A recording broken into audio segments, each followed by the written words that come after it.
الله ربي والإسلام ديني ومحمدا رسول الله.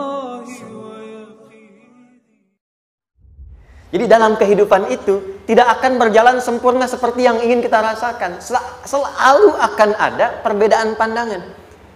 Ya, bahkan dalam kehidupan rumah tangga saja, ya maaf ya, Anda misalnya seorang istri mau ke sini saja mungkin masih bisa beda pandangan. Warna apa untuk jilbab yang dipakai?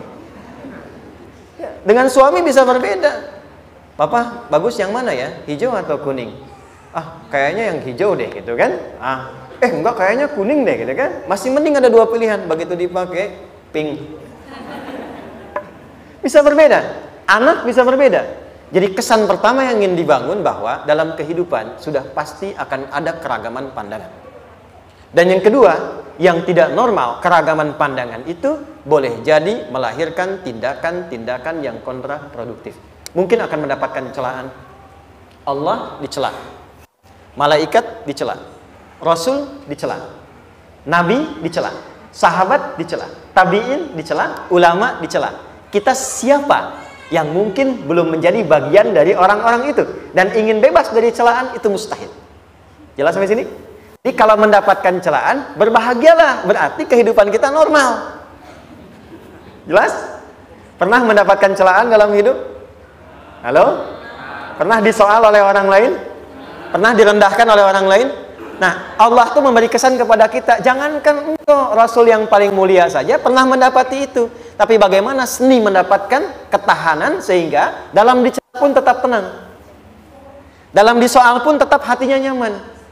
Karena ketenangan itu yang membawa pikiran tenang dan tindakan yang terukur. Dan kadang-kadang ketenangan itu lebih penting bahkan dibandingkan dengan harta yang berlimpah. Seringkali saya berikan perbandingan dari sejak dulu kita belajar kan. Coba pilih mana? Saya yakin masih konsisten. Pilih mana? Kaya tapi gelisah atau miskin tapi tenang? Tidak boleh ada pilihan ketiga, saya tahu itu. Kaya tapi gelisah atau miskin tapi tenang? Pilih mana? Ya, saya tahu. Kaya tapi tenang. Oke, di fase ini wahyu belum turun. Nabi sudah ngajar, turun wahyu, turun al-ala, turun beberapa surah. Tiba-tiba ada masa jeda, wahyu belum turun. Sepekan belum turun, sebulan belum turun. Disitulah muncul seakan ada amunisi bagi orang-orang yang tidak senang dengan Nabi, tidak senang dengan ajakan Nabi pada kebaikan. Ini poin yang kedua. Kalau Anda berbuat baik, pasti ada tantangan. Ingat ya, kalau Anda berbuat baik, apapun itu, pasti ada tantangan. Yang menguji konsistensi kebaikan itu apakah serius untuk dilakukan atau tidak. Maka mulai muncul tuduhan. Lihatlah Muhammad dari tinggalkan sama Tuhannya. Itu Muhammad dah gila tuh, naik turun bukit, naik turun lagi, kayak orang bengong. Muhammad udah ada beban di pundaknya. Jangankan umatnya, Rasulnya saja yang mengklaim Rasul punya masalah katanya, ya kan? Dan ditinggalkan Tuhannya, kok masih mau ikut Muhammad?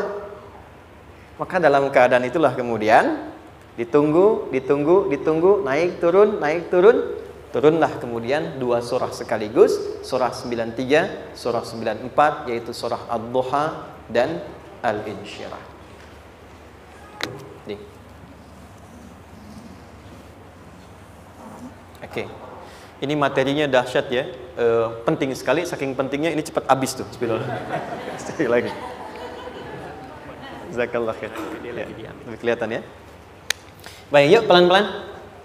Jadi turunnya surah Ad-Duha dan surah Al-Insyirah, hikmahnya satu atau fungsinya satu, memberikan petunjuk bagaimana mengatasi satu persoalan sesulit apapun tapi masih dapat menghadapinya dengan keadaan yang tenang. Satu surah ini atau dua surah ini diturunkan untuk membimbing setiap hamba menuju kepada ketenangan hati. Dua, membangun kekuatan mental sehingga dalam situasi apapun dia tetap kuat mengatasi berbagai persoalan kehidupan. Nanti terapannya banyak, di bisnis ada. Nanti saya turunkan contohnya. Kadang-kadang ikut tender sudah bagus, sudah menang, tapi proyeknya diambil orang. Ada yang begitu? Nanti ada ayatnya, ada. Nanti kita turunkan. Udah siap-siap, kan pengen melamar, ternyata keduluan orang gitu kan. Udah siap-siap, pengen dapat ini, mau lulus, ternyata nilainya nggak seperti yang diharapkan. Muncul, selalu ada demikian. Nanti kompleksitasnya banyak. Tapi dua surah ini, kalau kita bisa kuasai artinya dengan baik, pahami dengan benar, maka akan ada sesuatu yang beda yang terasa dalam jiwa kita dan kesiapan mengatasi setiap persoalan dalam kehidupan. Yuk kita baca dulu ya, supaya dapat keberkahannya dari dua surah ini. Saya bacakan, Anda ikuti ya. A'udzu billahi minasy syaithanir rajim.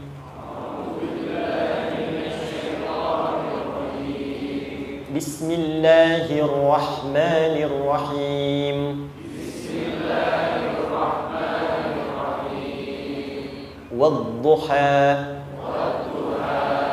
wal-laili idza saja ma wadda'aka rabbuka wa ma qala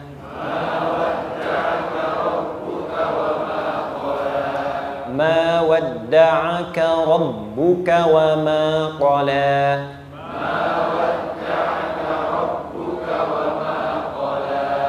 walal akhiratu khairul laka minal ula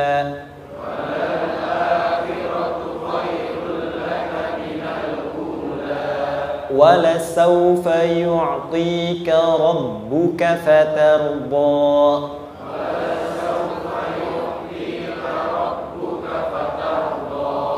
alam yajidka yatiman fa'awa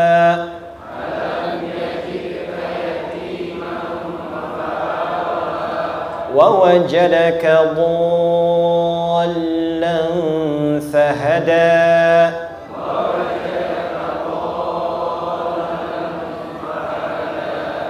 ووجدك عائلا فأغنى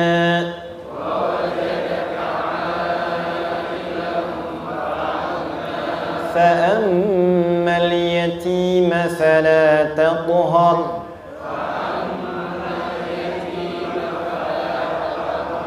وأما السائل فلا تنهر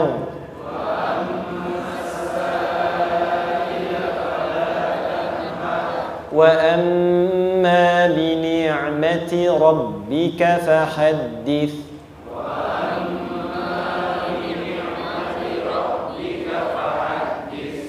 Satu surah dua, alhamdulillah.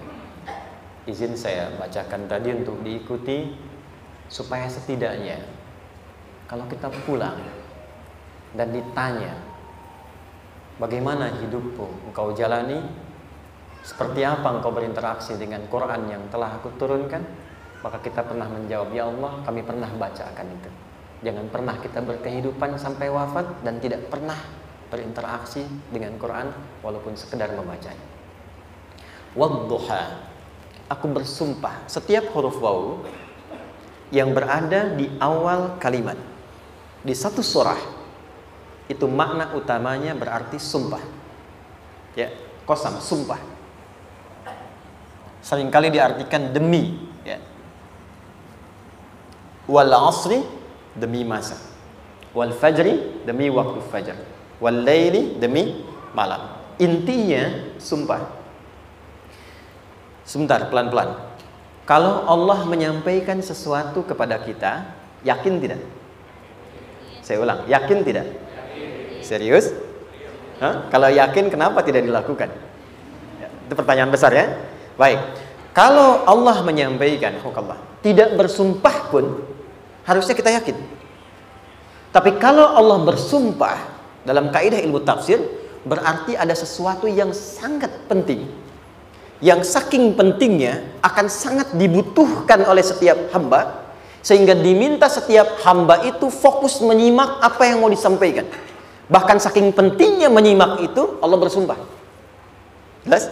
Jadi kalau teman-teman menemukan di Quran ada ayat dibuka dengan sumpah, berarti ada kasih Allah yang tinggi yang akan disampaikan di ayat itu sampai meminta kita fokus untuk menyimaknya. Ad-duha, untuk memudahkan maknanya, teman-teman kalau waktu duha itu jam berapa ya? Hah? Oke, sebetulnya dimulai sejak matahari itu mulai naik, yang memantulkan ya atau menyinari cahayanya itu mulai terasa lembut. Ya, kalau misalnya kita ambil 1,5 jam setelah subuh. Sekarang subuh 4:30 lah, taruhlah 4:30 ya. 1,5 jam berarti jam 6 kan? Nah, itu awal duha tuh. Awal duha. Sampai ke pertengahan kurang lebih 9:30, jam 10. Akhir duha jam 11 sampai menjelang ke zuhur. Awal duhanya disebut dengan syuruk namanya. Syuruk. Jadi syuruk itu awal duha. Kalau sudah jam 6 ada cahaya matahari ya. Enak nggak ke tubuh kita itu? Nyaman nggak? Jam 8 enak nggak kalau berjemur ya? Jam 9 enak ya? Nah, ini kata kiasan dalam bahasa Arab. Kalau kita merasakan sesuatu yang enak, nyaman, memberikan manfaat yang banyak, itu orang Arab sering memberikan kiasan dengan waktu-waktu tertentu. Di antaranya duha. Jadi kalau kita menemukan kalimat duha, jangan langsung diartikan ke waktu duhanya. Boleh jadi yang diinginkan adalah makna di balik itu, yaitu semua kenikmatan dan kenyamanan yang didapatkan. Cara mengartikan ini, wadduha, aku bersumpah, kata Allah, ya Muhammad, demi semua kenikmatan yang kau rasakan dalam hidup, seperti engkau merasakan kenikmatan cahaya duha itu. Jelas? Wal laili idza saja. Dan aku bersumpah, al-lail, lail itu apa? Malam. Baik, lail turunannya, layali jamaknya, lela, lili, lala, itu malam. Jadi kalau ada ibu leli, ibu malam-malam ya. Al-lail. Oke. Lail itu malam. Malam gelap nggak? Gelap. Tapi kalau gelapnya gulita, tidak ada cahayanya, gelap betul gitu, gelap ya. Misalnya sedang kita dapati misalnya satu momentum padam lampu, padam semua, dan pas gerhana misalnya gelap sekali. Nah, itu bahasa Arabnya disebut dengan saja namanya. Ya, saja.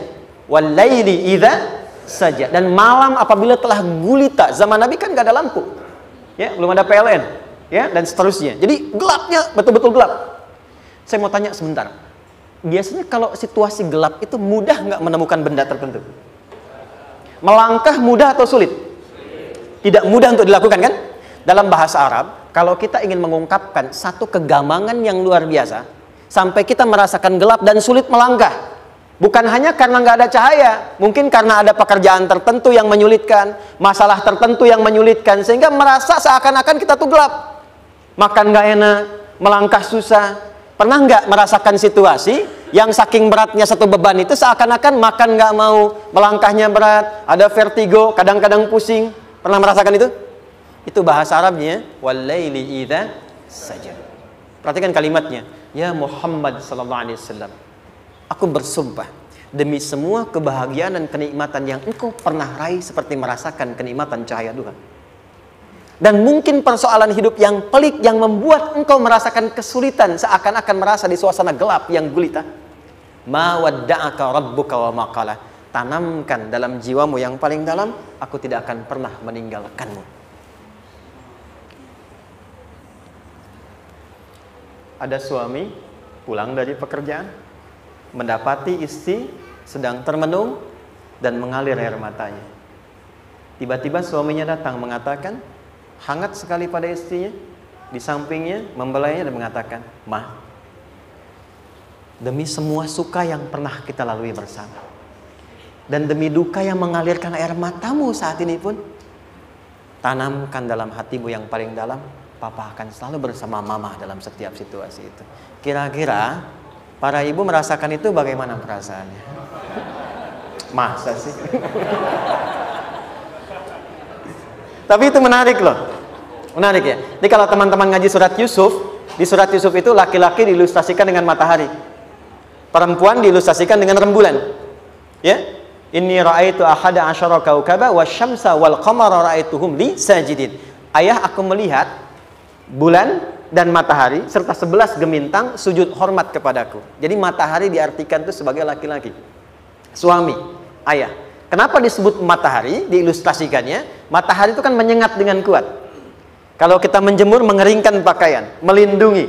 Tipikal suami itu melindungi. Ada yang ganggu istri, sengat dengan kuat. Ada air mata yang mengalir, hey, keringkan itu sehingga tidak larut air mata mengalir di pipinya. Itu matahari.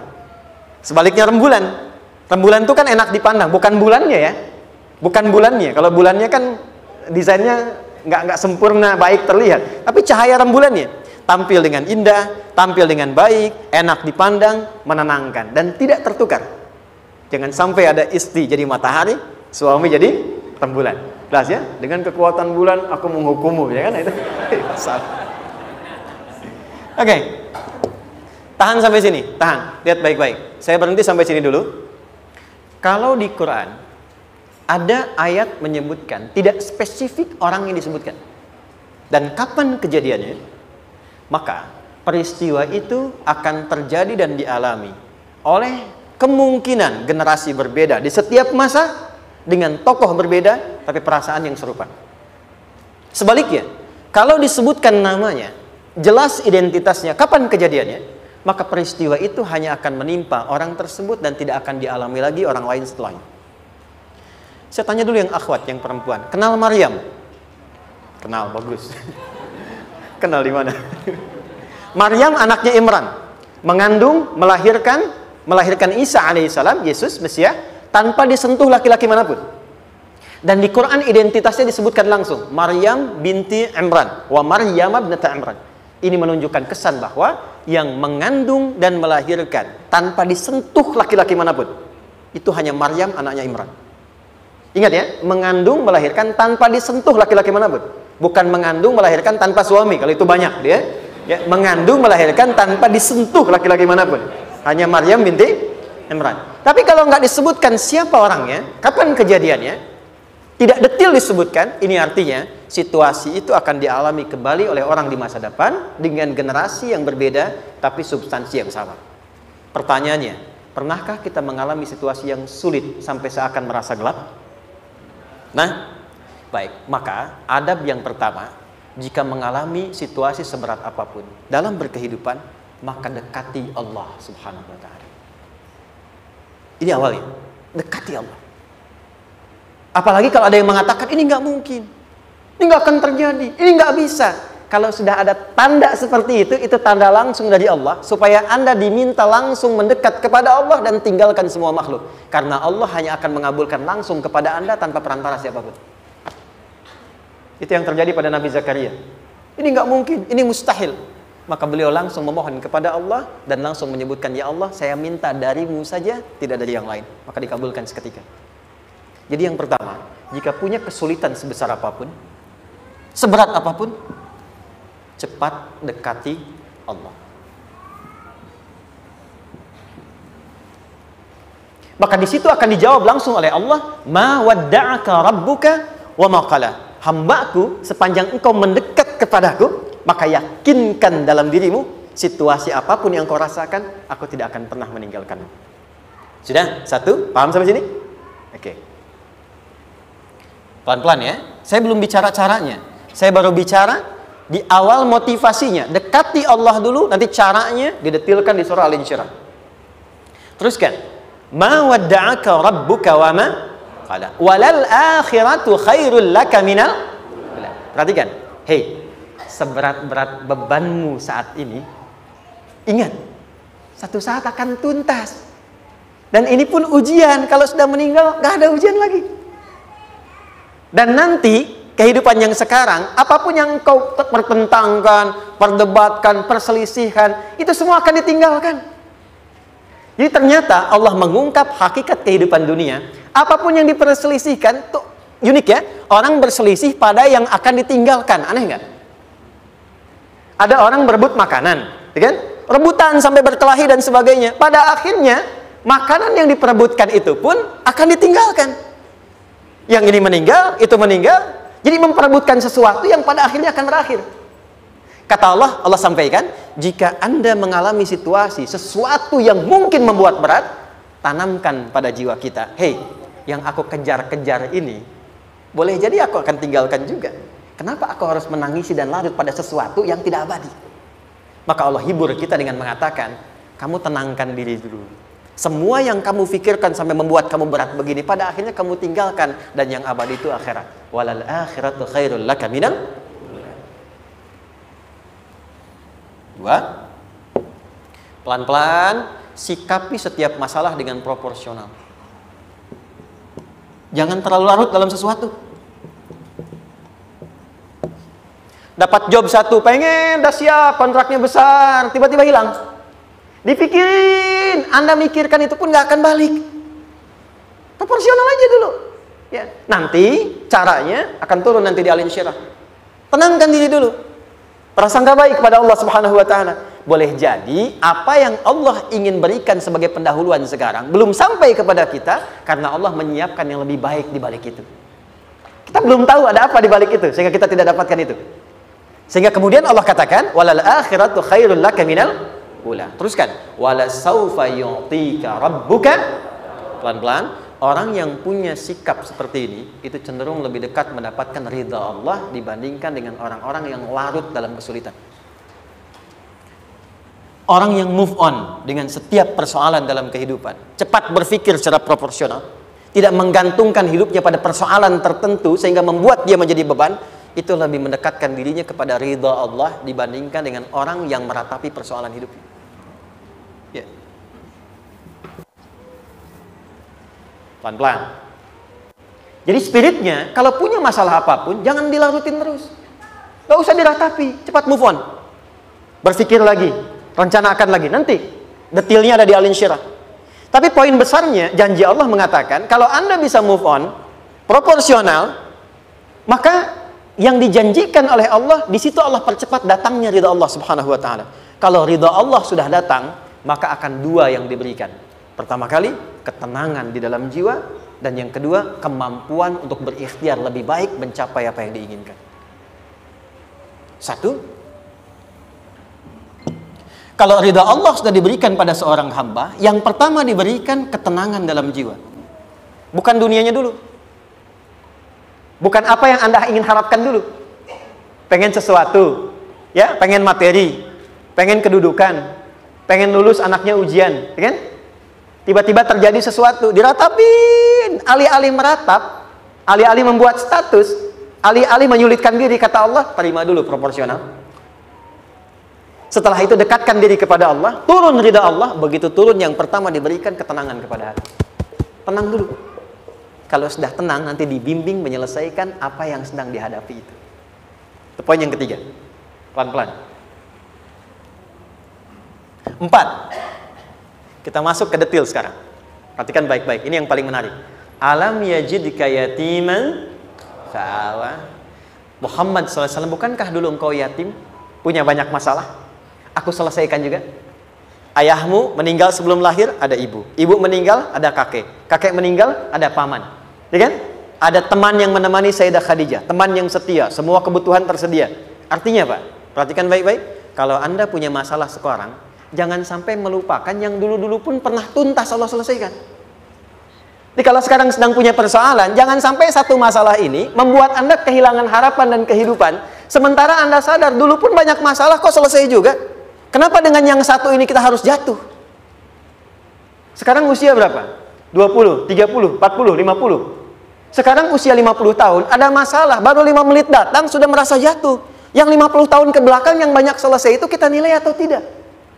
Maka kata Allah, seperti yang dulu pernah aku selesaikan ribuan masalah itu, yang sekarang pun mudah aku tuntaskan. Jelas? Nah, secara psikologi, orang-orang yang selalu bertindak seperti itu akan selalu punya harapan lebih tinggi untuk menyelesaikan persoalannya. Jadi kalau sedang punya masalah, pikirkan yang dulu juga selesai, masa yang sekarang nggak selesai. Itu prinsipnya. Secara psikologis demikian. Jelas ya? Oke. Wa wajadaka dhallan fahada. Muhammad, dulu engkau pernah mengalami melihat masyarakat banyak berbuat yang tidak baik, aku berikan petunjuk. Kuncinya fahada di situ. Orang yang punya motivasi kuat dan keyakinan untuk bisa menyelesaikan persoalannya, maka dia akan lebih cepat mendapatkan petunjuk Allah untuk mendapatkan solusi terbaik. Ada sini. Saya agak cepat ya, mohon izin. Wa wajadaka 'ailan fa'aghna. Bahkan, maaf, bukan sekedar selesai, kalau perlu saya bikin kaya, kata Allah. Aghna itu kalau ilmunya luas. Kalau harta, hartanya banyak. Kalau kedudukan, kedudukannya tinggi. Hei, engkau yang sedang mengejar kedudukan, aku tahan sebentar karena ada yang nggak bagus untukmu di sini. Tapi kalau kamu terima, aku angkat itu lebih daripada apa yang kamu harapkan. Kamu pengennya bintang 2, aku naikkan sampai bintang 4. Kalau perlu 5 sekalian.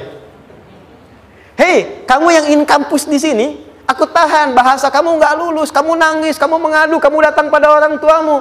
Orang tua mulai protes, mulai curhat, macam-macam. Terima dulu. Mungkin di sini ada yang tidak baik, seperti doa ibumu yang sering memohon, ya Allah, jangan sampai anakku berbuat yang salah. Jangan sampai terjebak narkoba. Jangan sampai terbawa tawuran. Di sini ada yang kurang tepat untukmu. Kalau kamu ridha, kamu terima, kamu proporsional, bahkan aku pindahkan ke kampus yang lebih baik yang tidak kamu bayangkan sebelumnya. Di orang-orang yang selalu menerima apa yang Allah ujikan dan ridha dengan itu, maka Allah akan angkat derajatnya bahkan melebihi ekspektasi dirinya. Paham? Kalau sudah seperti itu, maka lihat ujung ayatnya. Lihat ujung ayatnya. Fa'ammal yatima fala taqhar. Hei, maka jangan pelit berbagi kepada orang lain. Share. Kalau sudah sukses, share. Berbagi, bukan hanya materi, bagi ilmunya, ya, bagi kebahagiaannya. Wa ammas sa'ila fala tanhar. Jangan sampai nunggu orang minta. Kalau lihat ada kawan yang butuh, sekarang Anda sukses. Tapi boleh jadi kesuksesan Anda itu tangganya dari teman-teman Anda. Kalau sudah teraih ke atas, lihat lagi anak tangganya ke bawah. Ajak teman, jangan ditunggu minta. Ajak, bawa dia, berikan peluang. Jangan sampai dia minta, apalagi Anda bentak-bentak. Aku kan yang dulu bantu kamu. Jangan sampai keluar kata-kata itu. Kamu bisa naik di atas karena aku kan yang dulu bantu kamu. Kamu bisa jadi pemeran utama karena aku yang rekomendasikan. Karena aku yang dorong kamu, misal. Jangan sampai keluar kata-kata itu. Apalagi langsung keluar, tidak. Ini karena ilmuku saja misalnya. Kalau itu bisa dilakukan dengan baik. Lihat ujungnya. Wa amma bi ni'mati rabbika fahaddits. Maka semua nikmat yang dirasakan akan mudah untuk diimplementasikan dan disyukuri. Jadi semua nikmat itu bukan cuma dirasakan. Jadi membagi semua nikmat itu adalah rasa terbaik untuk menikmatinya. Maaf ya, Anda kalau punya makanan, dimakan sendiri. Dengan dibagi sama-sama, kira-kira rasa nyamannya yang pertama atau yang kedua? Kedua. Makan sendiri, enaknya sendiri kan? Tapi ketika ada teman berbagi dan tahu, oh enak ya, nyaman ya, ada kebahagiaan, ada ngobrol, ada tertawa, ada kebersamaan, itulah inti nikmat yang sesungguhnya. Wa amma bi ni'mati rabbika. Ternyata masalah yang diberikan bukan ingin memberikan beban, tapi ujungnya, endingnya, supaya Anda bisa mendapatkan nikmat berkualitas yang bisa dibagi. Lihat surat Ad-Duha itu jangan cuma lihat awalnya, lihat ujungnya. Ternyata ketika seseorang mendapat masalah, seberat apapun, itu bukan ingin membebani, tapi ingin meningkatkan kualitas hidupnya, supaya mendapatkan nikmat yang lebih besar, dan merasakan nikmatnya itu dengan berbagi. Itu poinnya. Jadi kalau sampai sini kita paham, dan kita beri nama misalnya dengan fikih ujian, jadi kalau desain ujian ini sistematikanya kita pahami, maka tidak ada alasan untuk mengeluhkan persoalan. Jadi melihat masalah itu bukan sebagai beban, pada akhirnya melihatnya sebagai tangga untuk mencapai kebahagiaan. Jelas sampai sini? Baik, kalau sudah seperti ini, ingin punya masalah atau tidak ingin punya masalah? Tidak. Ingat ya, jadi kalau anak pulang bawa masalah, dilihatnya jangan beban. Oh, Allah ingin menaikkan kualitas pada anak saya, yang dengan itu menjadikan ia mendapatkan nikmat yang belum pernah didapati. Kalau rumah tangga sedang ada masalah, jangan banyak diperseterukan, tapi direnungkan sejenak. Oh, Allah ingin meningkatkan kualitas rumah tangga ini, sehingga kita bisa mendapatkan nikmat yang tidak pernah didapati sebelumnya. Makanya nikmat berumah tangga itu yang terbesar, selalu bertambah ketika menyelesaikan masalah. Silahkan cek. Kalau sedang ada masalah berseteru kan, tapi setelah selesai kan jadi lebih nikmat ya. Ya, lebih senang lagi, lebih cair lagi, lebih bahagia lagi, lebih mendukung lagi. Ternyata ada nilai-nilai kebaikan yang tersimpan yang belum disadari sepenuhnya. Pertanyaannya, kadang-kadang mudah diucapkan tapi tidak mudah mempraktekkan. Bagaimana itu semua bisa ditempuh dengan baik sehingga ketika mengalaminya kita bisa tenang menghadapinya. Maka turunlah surah Al-Insyirah. Saya cepat.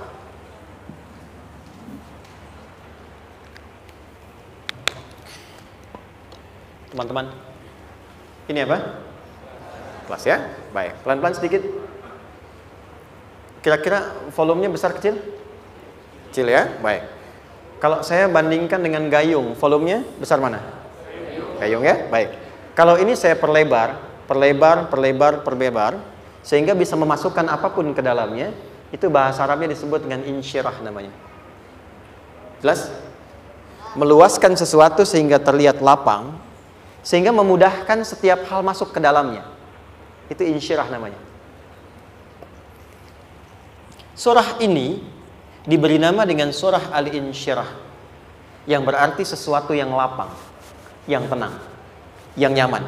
Yang diharapkan dengan keadaan hati yang lapang, nyaman, tenang itu, segala persoalan yang dihadapi dalam kehidupan akan mudah diterima dan tidak berdampak besar dalam menyikapinya.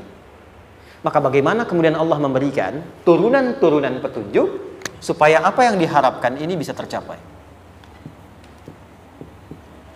Satu, izin mengilustrasikan. Saya kasih cerita sebentar. Ada seorang anak muda, kisah ini sangat viral, hampir setiap kita bisa mendapatinya. Datang kepada seorang kakek tua di sisi danau yang jernih sekali airnya. Dia berkeluh kesah tentang persoalannya. Dia katakan, saya punya masalah begini. Berat sekali terasanya. Kakek itu kemudian permisi, dia hanya membawa 2 genggam garam. Kemudian beliau bawa 1 gelas, ilustrasinya seperti ini. Dimasukkanlah kemudian garam itu ke gelas itu. Lalu diambil 1 gelas air yang jernih tadi dengan garam segenggam. Kata beliau, minum. Pemuda itu mengatakan, wah asin, minum aja dulu. Lalu ketika diminum, langsung ditumpahkan. Dia muntahkan, asin katanya. Lalu setelah itu kakek yang tadi melepaskan segenggam sisanya, dilempar ke danau tadi yang luas. Lalu diambil lagi dengan gelas yang sama. Sekarang minum. Bagaimana rasanya? Segar, enak, nyaman. Itulah hatimu.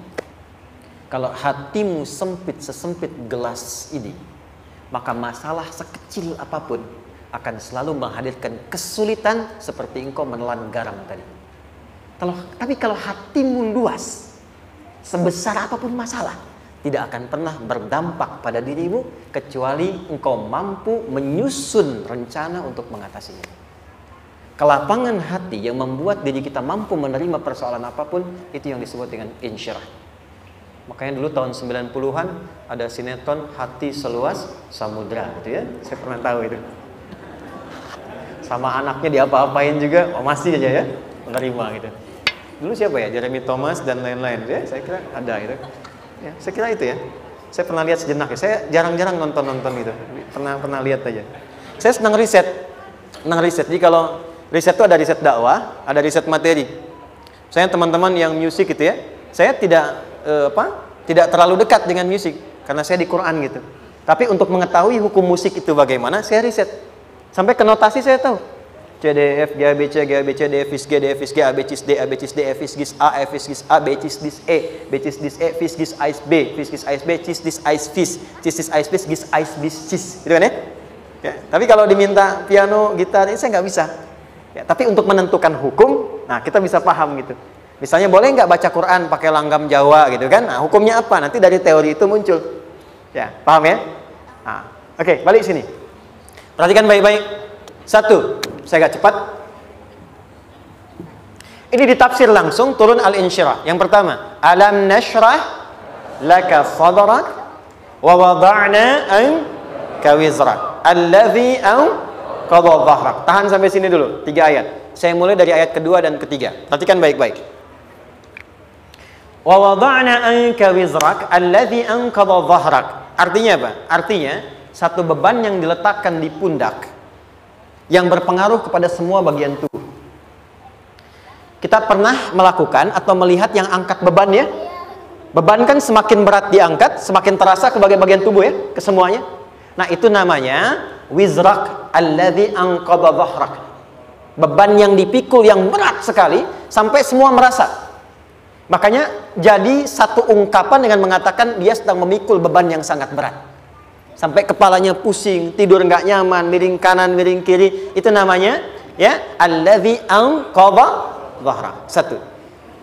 Saya percepat, akan ada satu masa dalam hidup setiap hamba merasakan satu persoalan yang seakan-akan beban berat yang dipikul sampai merasa kesulitan dari ujung kepala sampai ujung kaki. Siapapun itu. Jujur ya, setiap kita tanyakan pada diri sendiri. Setiap kita yang ada di sini, saya yakin pasti pernah atau bahkan akan mengalami satu peristiwa yang merasakan beban berat sampai seakan-akan ujung kepala sampai ujung kaki merasakan sakitnya. Ada yang sudah mengalami atau bahkan nanti akan ada yang melalui. Perhatikan baik-baik. Teruskan ayatnya. Wa rafa'na laka. Perhatikan. Kalau ada yang sedang merasakan itu, yakinlah kata Allah, pada saat itu sesungguhnya Allah sedang mengangkat derajatnya dan meningkatkan kualitas hidupnya untuk mencapai sesuatu yang istimewa yang belum pernah diraihnya. Dari sini kita buat persamaan. Ujian. Perhatikan. Berbanding lurus dengan harapan, banding lurus dengan solusi nanti pada akhirnya. Fokus. Lulus di sini, insya Allah setiap persoalan akan lebih mudah untuk diatasi. Ujian, seberat apapun yang sedang kita alami, tidak akan pernah diberikan kepada kita oleh Allah, kecuali ternyata hikmahnya untuk mengabulkan harapan-harapan besar yang sebetulnya kita mintakan. Jujur ya, setiap kita kan sering punya permohonan ya, sering berdoa ya. Ya Allah minta ini, minta itu, minta ini, minta itu, gitu kan? Nah, cara Allah mengabulkan harapan kita itu, yang pertama, jalurnya lewat ujian. Karena semua kesuksesan itu, desain dasarnya adalah melewati ujian. Coba, anak-anak kita yang sedang sekolah itu, apa mungkin di wisuda dengan penuh kebahagiaan kalau nggak mengalami ujian? Lewat ujian dulu kan? Dia belajar dulu, ujian dulu, ngatasin soal dulu, lulus, baru wisuda. Apakah mungkin akan dapat IPK 4 yang diharapkan kalau tidak mengalami ujian? Belajar dulu, ya kan? Ada waktu, sempat dia bangun malam, siang, dan seterusnya, belajar, keringat, dan sebagainya, baru bahagia kan? Dan ternyata belajar itu untuk di wisuda. Sebab kalau kita tidak belajar, mustahil dapat wisuda. Kalau tidak lewat ujian, mustahil dapat ijazah. Karena ternyata harapan itu, hukum dasarnya dalam berkehidupan, bisa diraih dengan melewati ujian. Ini poinnya. Jadi mohon, kalau sedang mengalami sebuah peristiwa, dan kita harus menghadapi itu, coba renungkan. Sebetulnya pernah berdoa apa sampai kita mengalami itu, sehingga dengan jalan itulah sebetulnya Allah ingin mengabulkan harapan yang dulu pernah kita mintakan. Jelas? Oke, satu. Yuk turunkan rumus ya pelan-pelan. Quran surah kedua ayat 286. Ini kesini dulu baru nanti kita balik lagi. 2 Al-Baqarah ayat 286. La yukallifullahu nafsan illa wus'aha. Tahan sampai sini. Lihat baik-baik. Hukum yang pertama. Hukum pertama. Allah tidak mungkin menguji seorang hamba di luar batas kemampuannya. Jadi kaidah yang pertama tadi, kalau kita sedang diuji, sebetulnya ada harapan dan doa yang pernah kita mohonkan dan Allah ingin mengabulkan itu, jalan pertamanya lewat ujian. Tapi adilnya Allah, tidak akan pernah kita diuji kecuali sesuai dengan kemampuan kita. Jadi kalau nggak mampu, nggak mungkin diberikan ujian. Ingat ya, kalau tidak mampu, tidak mungkin diberikan ujian. Artinya harapan yang kita mohonkan pun akan sesuai dengan kemampuan kita. Jadi kalau kita minta sesuatu nggak mungkin bisa menggunakannya, nggak akan dikasih. Nah, balik ke sini untuk memberikan ketenangan kepada hati kita. Kalau sedang menerima persoalan, setelah kita mengatakan, oh ini mungkin ada harapan yang ingin saya dapatkan, jalannya lewat sini. Untuk memberikan ketenangan kepada hati, begitu persoalannya tiba, langsung katakan pada diri kita, saya pasti bisa menjalaninya. Mustahil saya diuji kalau nggak mampu menjalaninya. Itu bahasa singkatnya. Ingat ya, kalau ingin mudah menyelesaikan persoalan, kata Quran, setiap ada ujian, langsung katakan pada hati kita, insya Allah bisa. Nggak mungkin saya diuji kalau saya nggak sanggup. Jelas? Dan tanamkan itu pada hati yang paling dalam. Ini nggak mudah. Kalau cuma disimpan di pikiran, jadi beban. Tapi kalau Anda tanamkan dalam hati, seberat apapun masalahnya, pasti saya sanggup, pasti saya bisa. Pernah lihat dulu ada acara 90-an Benteng Hattori? Oke? Benteng Takeshi ya? Takeshi ya? Gitu kan, artinya kan bisa jawab ya. Kita tahu Ninja Hattori mendaki gunung, lewati lembah, ya tahu ya. Son Goku, Son Gohan, Saya tahu itu. Son Goku, Kamehameha, Piccolo itu yang nulisnya Suzuki Watanabe, saya tahu itu. Benteng Hattori, balik lagi ya, Benteng Takeshi ya. Puncaknya kan main pakai itu kan, pakai tanknya dan sebagainya. Tapi pernah ingat gak satu episodenya itu? Begitu akan bertarung, kan selalu ada motivator di sampingnya itu mengatakan, ayo kamu bisa, gitu kan? Wah, namanya. Dia nggak ngaji Quran tuh, kita punya ayatnya. Pernah nggak? Buka lagi ya dulu ya. Oke. Korea, kenapa bisa nyusul Jepang? Salah satunya, waktu Jepang itu maju, setiap di Korea itu ditanamkan dari mulai anak-anak TK-nya. Kita harus lebih daripada Jepang. Sejak anak-anaknya TK. Itu ditanamkan betul. Kita bisa, kita dari TK. Sehingga ketika di sana bikin Honda, sini Hyundai. Hyundai kan dibacanya Hyundai. Kan? Sana Honda, sini Hyundai gitu. Di apapun yang dibuat Jepang, Korea harus lebih unggul. Itu ditanamkan dari awal. Bisa. Kita itu sekarang punya ayatnya. Jadi kalau sedang punya masalah seberat apapun, katakan pada diri kita, insya Allah bisa. Gak mungkin diuji kalau nggak sanggup. Bisa insya Allah. Bisa. Kenapa mah? Bisa. Jelas? Oke. Sudah di situ teruskan. Lanjutkan. Warafa'na laka dzikra. Teruskan. Fa inna ma'al usri. Nah, ini poin terbesarnya. Fa inna ma'al usri yusra. Fa huruf yang menunjukkan sesuatu berlangsung dengan cepat. Inna di ilmu nahwunya berbunyi begini, di gramatikal bahasa Arab. Harfun nasbin wa taukidin. Tansibul isma wa tarfa'ul khabara. Mabniyun 'alal fathi la mahalla lahu min al-i'rabi. Paham? Tidak. Inna huruf yang digunakan untuk menguatkan informasi agar ditancapkan ke dalam hati sekuat-kuatnya dan jangan pernah ragu.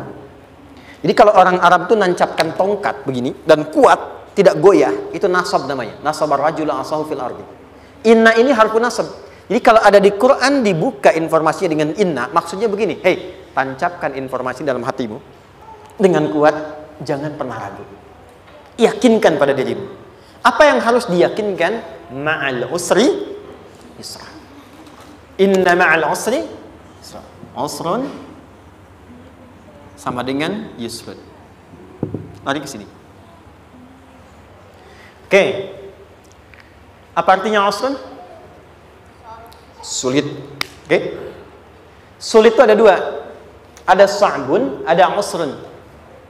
Kalau kesulitan yang relatif, kata si A sulit, si B mudah, itu sa'bun namanya. Contoh, kata si fulan, bahasa Jepang susah. Padahal kata yang lain tidak. Saya ke Jepang, anak-anak kecil begini bisa bahasa Jepang, gitu kan? Bagi mereka mudah, gitu ya. Saking mudahnya gitu. Kata shiwa, gitu. Anak-anak kecil, bagi mereka mudah, bagi kita belum tentu. Itu sa'bun. Inna lughatal yabaniyah sa'bah. Relatif. Tapi kalau kesulitan yang sifatnya mutlak, semua orang mengatakan sulit. Maaf, bawa mobil, sulit atau mudah? Bukan mengendarai ya, bawa mobil, bawa. Sulit ya? Sulit ya? Baik, sepakat sulit semuanya. Nah, itu dalam bahasa Arab dikenal dengan usrun. Kesulitan yang semua sepakat bahwa itu susah. Sulit, semua sepakat. Dan ketika ada orang bicara, aku sedang punya masalah begini. Semua mengatakan, wah itu nggak mudah, itu nggak mudah. Itu usrun namanya. Lawannya, kemudahan yang relatif disebut sahlun. Tapi kemudahan yang semua sepakat bahwa itu mudah, itu yusrun namanya. Mengangkat spidol, semua mengatakan mudah, ringan. Itu yusrun namanya. Perhatikan, Allah tidak memasangkan sa'bun dengan sahlun, tapi memasangkan usrun dengan yusrun. Orang-orang yang punya keyakinan kuat, setiap persoalan itu akan selesai. Dan dia mengatakan pada dirinya, aku bisa melewatinya. Maka, perhatikan kalimatnya kata Quran. Inna ma'al usri yusran. Sesulit apapun masalah yang sedang dia alami, maka Allah akan datangkan solusi semudah-mudahnya yang bisa dia nikmati. Dengan kata lain, kalau kita bawa ke bahasa psikologi, kalau sedang menghadapi persoalan seberat apapun, selain kita mengatakan, ini pasti bisa saya lalui, saya insya Allah sanggup mengatasinya, katakan pada diri kita, ini pasti selesai. Pasti ada solusinya, pasti mudah. Katakan, walaupun memang solusinya belum datang, tapi tenangkan pada diri kita dengan mengatakan inna ma'al usri yusra. Bahasa psikologinya, katakan pada diri kita ini pasti selesai. Gak mungkin gak selesai, pasti ada solusinya, pasti mudah. Itu lebih memberikan harapan pada diri kita untuk menuntaskan persoalan dibandingkan dengan meratapinya. Jelas? Teruskan, fa inna ma'al usri. Kalau masih ragu kata Allah, katakan lagi sekali lagi sampai hati kita merasa nyaman. Jadi kalau sedang punya persoalan seberat apapun, tanamkan pada diri kita, pasti selesai. Belum nampak, insya Allah pasti selesai. Gak mungkin diuji kalau gak ada solusi. Itu lebih memberikan harapan. Setelah itu, fa'idha faraghta, mitigasi masalahnya. Mitigasi persoalannya. Tuliskan, ini masalahnya apa? Rumah tangga. Apa saja misalnya, dia ada suami, ada istri, ada anak-anak. Masalah ada di mana? Kadang-kadang menangnya jadi kusut karena satu-satu gak segera diselesaikan. Maka kata Al-Quran, fa'idha faraghta. Satu-satu mitigasi dulu. Satu masalah di sini, lihat di suami, lihat di istri. Kalau pekerjaan, masalahnya apa? Sebelum bercabang kemana-mana, petakan. Apakah rekanannya? Apakah relasinya? Apakah kemampuannya? Apakah manajerialnya? Apakah marketingnya? Mitigasi, kotaki semua, selesaikan satu-satu. Setelah itu, apa yang dilakukan? Wa ila rabbika, tawakal sepenuhnya kepada Allah untuk menentukan hasilnya. Tawakal itu yang paling mahal.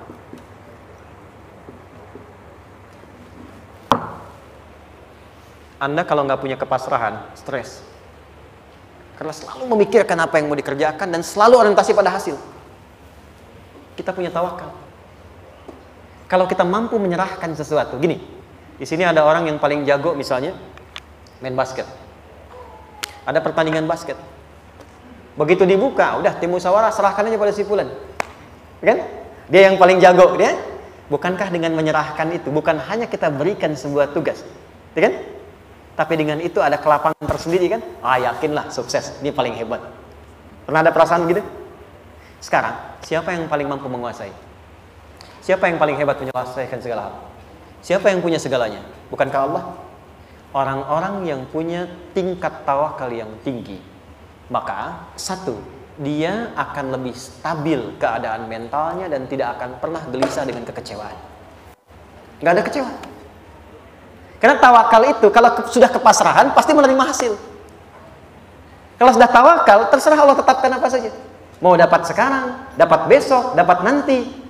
Puncak yang paling tinggi, tugasmu hanya berikhtiar semampu yang bisa dilakukan. Selanjutnya, biarkan Allah menetapkan apa yang menjadi bagian dari maslahat kehidupan kita.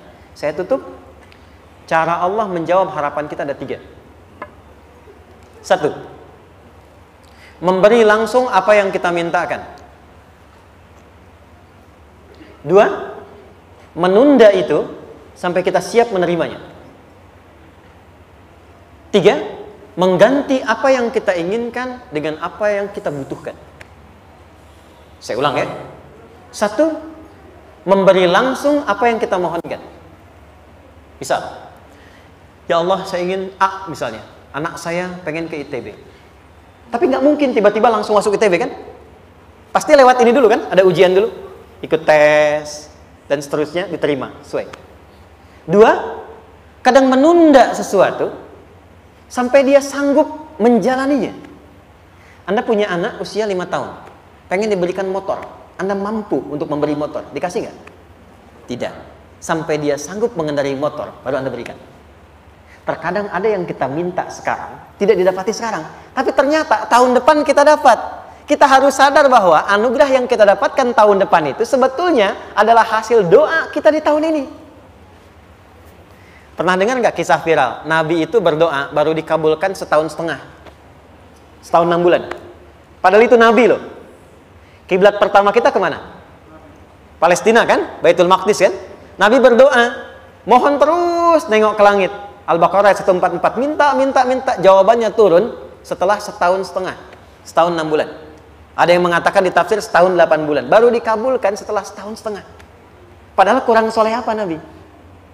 Nabinya siap, mungkin umatnya yang belum siap. Nabinya siap, tapi ada tantangan di masyarakat yang tidak mudah, yang mungkin bisa meruntuhkan dakwah. Baru dikabulkan setahun setengah. Ketika semua umatnya sudah bisa siap menerima itu. boleh jadi apa yang diminta orang tua sekarang terkabulnya mungkin belasan puluhan tahun pada anaknya yang nomor sekian. Tahu Imam Syafi'i? Imam Syafi'i itu kan nama aslinya Muhammad, bapaknya Idris, kakek yang ke atas yang ketiga namanya Syafi'i. Kenapa disebut Imam Syafi'i? Dinisbatkan pada kakek yang ke atasnya. Ternyata kakeknya ini seorang ulama besar, saleh, memohon kepada Allah, setiap di keturunannya ada yang bisa menggantikan lebih soleh, lebih baik lagi. Ternyata yang didapatkan bukan dari anaknya, tapi generasi keturunan yang kesekian. Anda belum sekarang bisa hafal Quran, misalnya Anda bermohon, berdoa, boleh jadi yang hafal mungkin bukan di anak, bisa di cucu, bisa di bagian keluarga yang lain.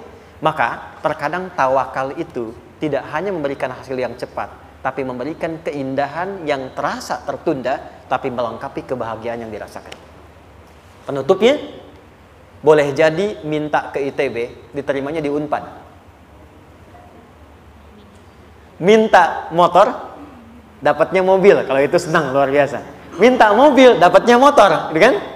Ternyata kadang-kadang di sini yang terakhir, saya tutup, Allah mengabulkan apa yang kita butuhkan, bukan apa yang kita inginkan. Anak Anda sakit, dibawa ke dokter, kata dokter jangan dulu makan jeruk.